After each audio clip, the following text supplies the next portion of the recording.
किसी गांव में एक लड़की रहती थी जिसका नाम था लच्छो। एक दिन वह अपनी सखियों के साथ कुएं पर पानी भरने गई।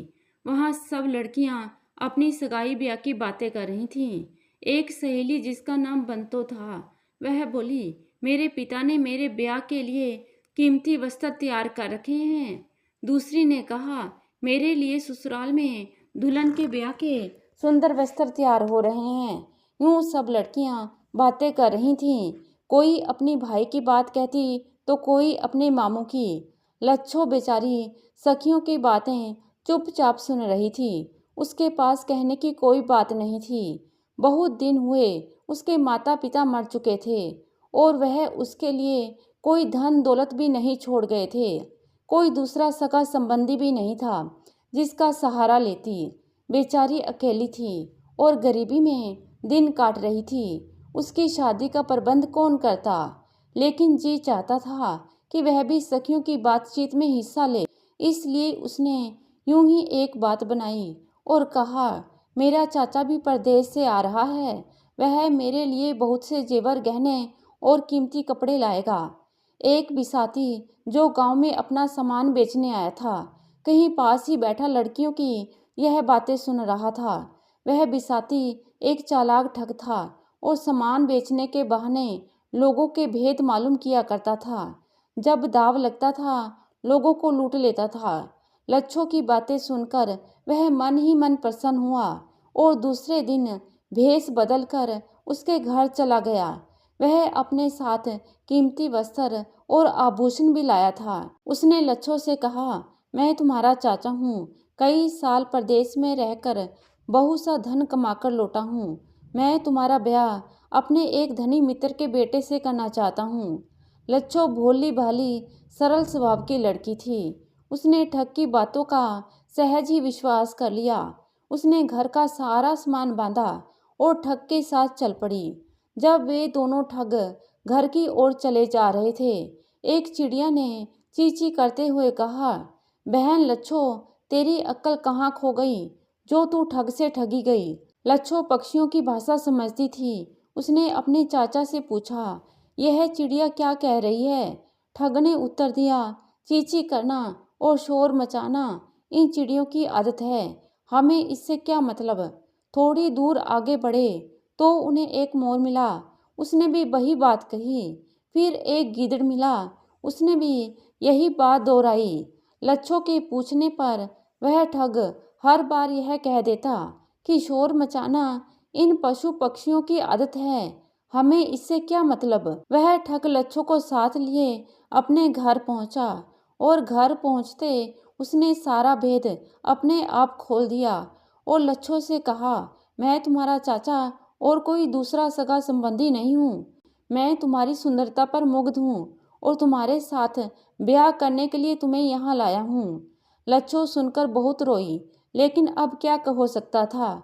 उसके लिए अब वहाँ से भाग जाना भी संभव नहीं था। उसे मार्ग के पशु पक्षियों की बातें याद आईं। उसे अफसोस हुआ कि उसने इन सब की बातों पर ध्यान क्यों नहीं दिया। वह वाकई ही ठग से ठगी गई थी। ठग जब चोरी और ठगी के लिए बाहर जाता तो लच्छो को अपनी माँ के सुपुर्द कर जाता कि वह उस पर कड़ी निगरानी रखे और उसे कहीं बाहर आने जाने ना दे। ठग की माँ बहुत बूढ़ी थी। उसके मुख पर झुर्रियाँ थीं, गालों का मांस लटक गया था, सिर गंजा था। लच्छो के बाल बहुत लंबे, काले और सुंदर थे, नागिन की तरह लहराते हुए। बुढ़िया को लच्छो के यह बाल बहुत पसंद थे। एक दिन जब उसका बेटा ठग घर से बाहर गया हुआ था तो उसने लच्छो से पूछा, तुम्हें यह सुंदर बाल कहाँ से मिले हैं? लच्छो ने एकदम बात बनाई और बोली, यह सब मेरी माँ की कृपा है।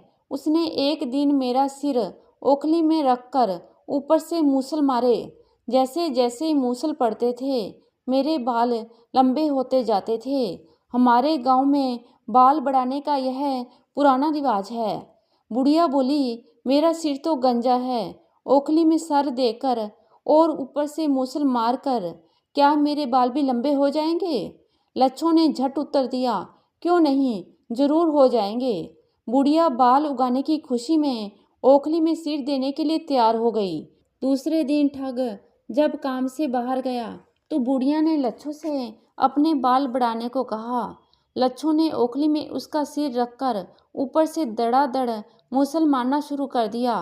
मूसल की चोट से नीचे बुढ़िया तड़पने लगी और 5-7 चोट में ही मर गई। लच्छू ने बुढ़िया को विवाह के वस्त्र पहनाए और घूंघट निकालकर दीवार के सहारे कोने में बिठा दिया। इसके बाद लच्छू ने घर का थोड़ा धन और सामान समेटा और वहां से भाग खड़ी हुई। रास्ते में उसे ठग मिला। वह कहीं से चक्की के 2 पाट चुरा कर लौट रहा था। लच्छू उसे देखते ही एक झाड़ी में छिप गई। ठग ने लच्छू को देख लिया मगर पहचाना नहीं। वह समझा कोई औरत किसी काम से घर आई है और इस ख्याल से कि कहीं वह चोरी का माल देख ना ले और शोर न मचा दे, वह खुद छिपता हुआ अपनी राह चलता रहा। जब वह बहुत दूर चला गया तो लच्छू झाड़ियों की ओट से बाहर निकली और अपने गांव की ओर चल पड़ी। ठग जब घर पहुंचा तो उसने लच्छू को आवाज दी। उसे कोई उत्तर नहीं मिला। जब बार बार पुकारने पर लच्छू ना बोली तो उसे क्रोध आ गया। उसने चक्की के पाट बुढ़िया के सिर पर दे मारे। वह नए वस्त्रों में बुढ़िया को लच्छू समझ रहा था, लेकिन जब उसे मालूम हुआ कि वह लच्छू नहीं उसकी माँ है तो वह फबक फबक कर रोने लगा। उसने समझा कि उसकी माँ चक्की के पाटों से ही मरी है। ठग ने मन ही मन यह निश्चय किया कि वह लच्छू को वापस लाकर ही दम लेगा। लच्छू गांव में लौटकर आई तो ठग के डर से अपनी एक सखी के घर रहने लगी। जब 1 महीना इसी प्रकार बीत गया तो उसने सोचा कि ठग अब नहीं आएगा तो वह अपने घर में रहने लगी। जब रात को सोती तो अपनी रक्षा के लिए एक तेज खंजर अपने सिराने रख लेती। एक रात जब वह गहरी नींद में सोई पड़ी थी तो ठग आया। उसके साथ 3 ठग और भी थे। उन्होंने सोई हुई लच्छू को चारपाई के साथ बांध दिया और उठाकर चलते बने। लच्छू की आंखें खुल गई थीं, लेकिन वह चुपचाप लेटी रही। जब वह जंगल में पहुंचे तो लच्छू ने धीरे से खंजर निकाला और पीछे 2 आदमियों के सिर काट डाले और फिर तीसरे आदमी का भी सफाया कर दिया। लेकिन ठग जान बचाकर एक पेड़ पर चढ़ गया। लच्छू ने पेड़ को आग लगा दी। ठग उसके साथ ही जलकर राख का ढेर हो गया। यूं लच्छू ने अपनी वीरता और साहस से ठग पर विजय पाई। वह उसके घर गई और उसका सारा धन और सामान लादकर अपने घर ले आई। आस पास के देहात में उसकी वीरता के चर्चे होने लगे। बहुत से नौजवान उसके साथ ब्याह करने को तैयार थे। लच्छू ने अपनी पसंद के एक लड़के से ब्याह कर लिया और वे दोनों सुख और चैन से रहने लगे। तो दोस्तों, ये कहानी आपको कैसी लगी? आशा कर